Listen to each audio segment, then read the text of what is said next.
Boa tarde, pessoal. Hoje é dia 29 de abril, aproximadamente 13 horas, ok? Eu vou fazer dois vídeos. Esse primeiro agora, comparando o Brasil a uma empresa. Eu vou pedir para os meus 50 colaboradores, ou quem mais assistir, para você comentar, ok? Por quê? Porque se ninguém compreendeu o que eu estou falando, não adiantou nada. Eu vou fazer uma paródia aí, como se o Brasil fosse uma empresa, né? Então, vamos... E depois vou fazer um vídeo questionando a teoria de Montesquieu, como ela foi desvirtuada. Então, vamos lá. Eu imagino uma empresa e onde os colaboradores eles foram convencidos a defender essa empresa e de modo que convenceram ele que eram os empregados que mandavam, né? Então, e tudo na empresa era para o benefício deles. Quem estava ali no comando, olha, os caras estão lá para te beneficiar. Aí, uns representantes dos colaboradores resolveram, olha, vamos criar um estatuto geral. Para quê? Para criar regras aí, diretrizes, para ver quem é que exerce o poder dentro da empresa, né? E que todo mundo deve cumprir essas regras. E aí foi criado um estatuto geral, né? E aí foi dentro desse estatuto geral foi criado uma espécie de nichos, né? Principais de comando. E para que resolver, o que eles querem resolver é que esses nichos seriam comandados por pessoas denominadas sócios. Aí você já traduz para cá, que são as autoridades hoje aqui do Brasil, né? Bem, a regra do estatuto dessa empresa previa que só pode atingir o status de sócio quem fosse eleito pelos colaboradores da empresa. Está lá no estatuto da empresa isso aí, né?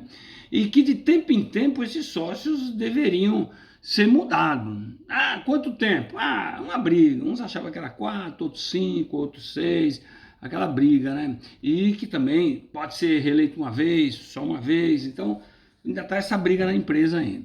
Mas alguns caras mais espertos, aqueles trabalhadores mais antigos, com medo de que um sócio assumisse o total controle da firma, aí eles, baseado lá no que disse um pensador francês chamado Charles Louis, ou Carlos Louis, né, para puxar aqui para o nome aí, né, ele dividiu o funcionamento da empresa em 3 grandes nichos, né, cada um com uma atribuição específica. Teoricamente, cada sócio nesses nichos aí teria 33% da sociedade. Ou seja, a ideia é que nenhum sócio desses nichos, né, que comandam a empresa, tivesse mais poder do que o outro. Então, as questões da empresa deveriam assim, ser resolvidas entre esses 3 sócios majoritários de forma harmônica, né? Então, os nichos imaginados copiado lá nos franceses, um sócio, ele seria o grande executor, né? Ele seria o responsável pelas políticas da empresa, visando o bem-estar. Então, ele queria fazer a programação para a infraestrutura e etc. tal, da empresa. Então, ele seria o executor das políticas da empresa e a semelhança aí com algumas outras coisas.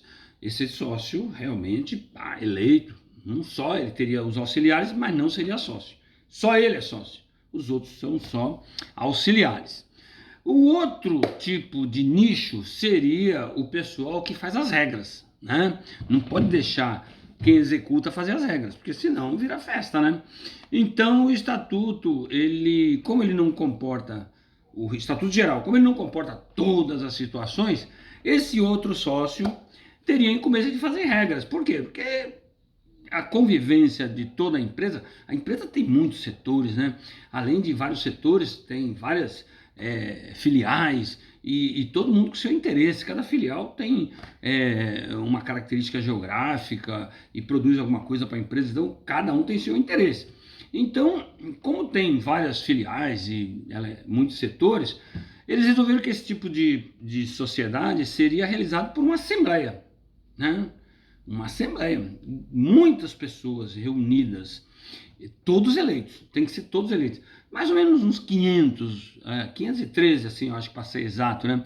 Mas tem um detalhe, o comando é único desse pessoal, não pode aí qualquer um que está nessa situação, né, ir lá e criar uma regra.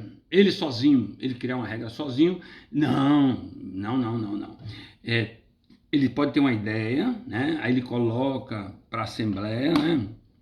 Para ser discutido, aí todo mundo vai ver os interesses, se a maioria aprovar, tudo bem. Inclusive, tem alguns assuntos que só uma grande maioria pode aprovar, né? Para virar regra para todos. E outra, se ele entrar com uma ideia e não for aprovada, ninguém precisa cumprir, não. Então, esse segundo sócio, 33%, muitos, né? É uma assembleia, mas somente um comando. Agora, o terceiro sócio, ele seria aquele caso que ele julgaria, né? Porque você sabe que numa empresa familiar, o dono, ele mesmo cria as regras, ele mesmo executa e ele mesmo julga os trabalhadores que não cumprem as regras. Tudo na mão de um só. É um dono da empresa, uma empresa familiar geralmente é assim, né? Mas nessa empresa que é mais democrática, não, peraí. Vamos aí. O primeiro sócio executa, o segundo cria a regra, o terceiro julga quem não cumpre as regras. A regra não foi cumprida, aí vai lá e ele julga. É aí que começou o problema. Porque a ideia foi baseada lá naquele filósofo francês, Charles Louis. Mas a redação do Estatuto Geral ficou muito confuso e possibilitou a esse terceiro sócio aí que, além dele julgar os casos de quem não cumpre a regra, ele também pudesse interpretar as regras. Porque quando aquele sócio lá, que tem muita gente, cria as regras, nossa, são mais de 500 pessoas decidindo o que... E todo mundo vai lá e fala, olha, eu quero que coloque essa letra aí, eu quero que coloque essa palavra por causa disso. Então a interpretação maior já é lá, desde que começam as discussões. Mas não, eles podem fazer uma coisa lá e esse último sócio aí interpretar diferente, né? Por exemplo, tem aí nessa empresa tem uma regra que se um sócio fizer uma besteira, o sócio executivo fizer uma besteira, ele perde a condição de sócio e perde a condição de concorrer à nova eleição para sócio. Pois não é que uns caras lá falaram que não, ele só vai perder a condição de ser sócio, mas ele pode concorrer a outros cargos. Mas foi contra o que está escrito no Estatuto Geral da empresa. Bem, mas aí, esse Estatuto Geral que está confuso, para esse tipo de sócio, né, que tem um nicho de comando, ele possibilitou que tenha mais 10 sócios. Então tem um e mais 10, 11 sócios. O grande problema desse terceiro nicho de comando, que seria de julgar, é que cada sócio pode tomar decisão sozinho, que faz com que todos os outros nichos cumpram a sua ordem. Vocês entenderam? Então vamos lá. Um sócio, que é o executivo, ele está lá para executar. O outro sócio, que são bastante, né, uma assembleia, mas só tem que ser todo mundo definido para colocar uma regra em vigor, 500 caras para colocar uma regra em vigor. Agora, esses 11, um só pode dar uma ordem e todo mundo tem que cumprir. Ou seja, aquilo que era para ter 33%, cada sócio com 33%, esse tipo de sócio aqui, ele só tem 3% da sociedade, que são 11. 33 dividido por 11 dá 3 para cada um. Só que ele tem mais poder do que todos os outros sócios.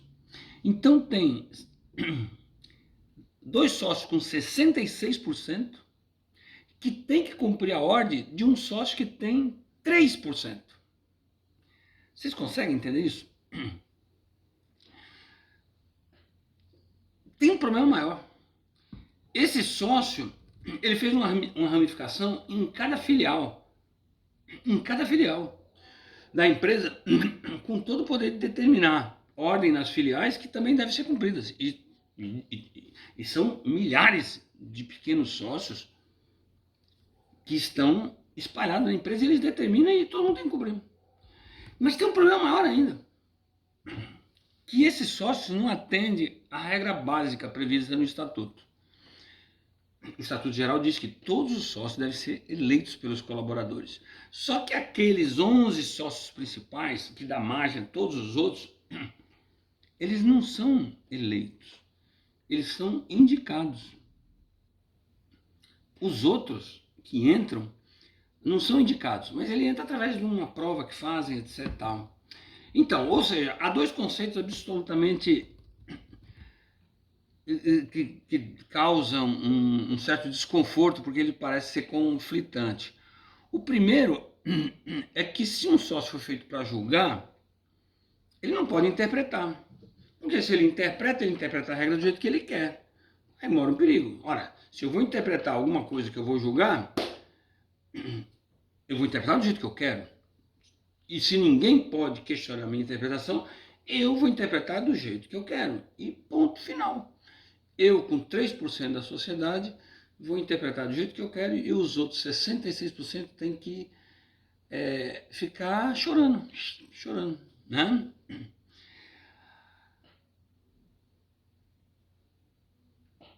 E o outro perigo é que se esses 11 se juntarem, a coisa complica mais ainda. O maior perigo ainda é esses 11 ter o apoio total ou ser dominado por alguém de fora ou por uma das dos outros poderes.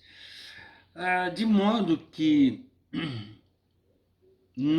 eu não acredito que esteja correto esse tipo de... Eu acho que tem que evoluir esse tipo de pensamento, né? Quem tem que julgar não pode ter o mesmo poder. Por quê? Porque se a pessoa julga e não se pode você questionar a interpretação, dá problema, entendeu? Então, essa empresa, aí você pega tudo que eu falei e transforma para o Brasil, nós achamos que pode evoluir esse pensamento, né? Quem é que pode pedir para mudar essa? Ora, os colaboradores da empresa, os que fizeram o estatuto, ou seja, quem trabalha para sustentar os sócios. Então, se você entendeu o recado, tá claro que tem que haver um ajuste no Estatuto Geral para equilibrar essas coisas, porque nós já vimos que até então dá tudo certo. Chegou uma hora que não deu, ficou claro que está errado o que está previsto no Estatuto Geral. Uma pessoa com 3% da sociedade não pode decidir tudo. E hoje acontece isso no país. Uma ou duas pessoas com 3% está determinando tudo no país. Para eu não ser preso, eu tenho que esclarecer que a única coisa que eu estou propondo é que haja um estudo de como melhorar esse sistema de freios e contrapesos. Por quê? Porque tem que existir poder, mas só não pode existir poder limitado para um dos poderes, né? Então, na hora que eu for falar sobre Montesquieu, aí vai ficar mais claro o meu pensamento, ok? Então fica aí, peço para você realmente comentar esse vídeo. Por quê? Porque é assim, Montesquieu teve a ideia dele e só depois de 200 anos ela foi colocada em prática. A gente pode colocar a nossa em prática em menos tempo, né? Então fica aí. E depois escutem o que eu vou falar sobre Montesquieu, ok? Show de bola, é isso aí. Tentando colaborar para o Brasil ser uma empresa que dê certo e que não entre como administrador, sócio-administrador, pessoas que só roubem a empresa. Ok? Show de bola.